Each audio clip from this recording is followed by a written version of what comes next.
ప్రతి వాహనంలో శక్తిని ఉత్పత్తి చేసే ముఖ్యమైన భాగం ఇంజిన్. పిస్టన్ కింద ఉన్నప్పుడు సిలిండర్లో ఎక్కువ స్థలం ఉంటుంది.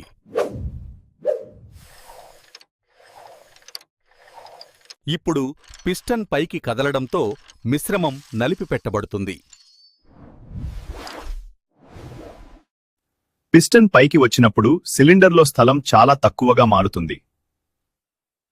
ఈ రెండు స్థలాల నిష్పత్తినే కంప్రెషన్ రేషియో అంటారు. స్థలం 10 నుండి 1కి తగ్గితే కంప్రెషన్ రేషియో 10:1 అవుతుంది. ఎక్కువ కంప్రెషన్ ఉంటే ఎక్కువ పవర్, మంచి మైలేజ్ వస్తాయి. బైక్లు, స్కూటర్లు మధ్యస్థ కంప్రెషన్, డీజిల్ ఇంజిన్లు ఎక్కువ కంప్రెషన్ ఉపయోగిస్తాయి. ఇంజిన్ పనితీగును నిర్ణయించే ముఖ్యమైన అంశం కంప్రెషన్ రేషియో.